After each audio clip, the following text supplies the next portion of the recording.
réflexion ce mardi 10 février 2025 à propos de la dialectique contenant-contenu dont il a été question récemment,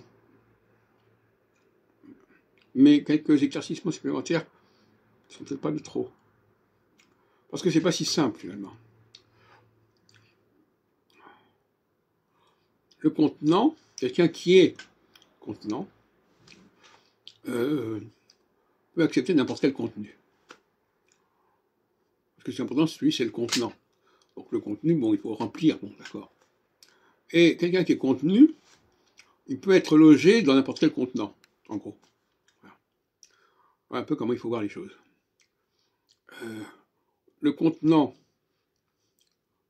c'est ce qu'il est lui-même, il est un contenant. Donc, il a besoin d'importer du contenu. Et le contenu, il a besoin d'immigrer, si on peut dire, dans un contenant. Il vient immigrer parce qu'effectivement, les immigrés sont des gens en quête de contenant, qui veulent changer de contenant. La femme et l'homme, à un niveau primaire, la femme est un contenant par son vagin, qui va lui permettre de contenir le sexe de l'homme. Le sexe de l'homme produit un contenu qui va être accueilli, collecté par le sexe de la femme. Donc là, on a deux contenants contenus qui sont gratuits, si on peut dire. C'est-à-dire que le contenu, c'est l'homme qui le produit par son propre organisme, et de la même façon, la femme produit le contenant par son propre organisme sans avoir besoin de quelque chose d'autre.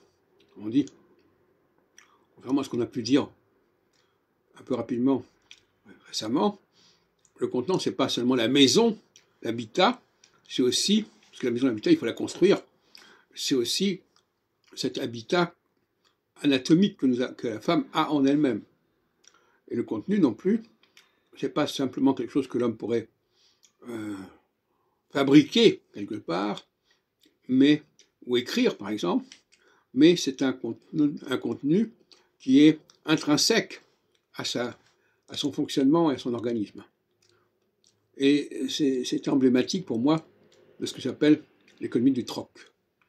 Le véritable économie du troc, c'est je te donne quelque chose qui ne m'a rien coûté, et tu me donnes quelque chose qui ne t'a rien coûté. Ou du moins, quelque chose que tu n'as pas eu l'occasion récemment d'acquérir. Voilà, donc c'est quelque chose qui est là, c'est disponible, et je peux m'en débarrasser, si on peut dire.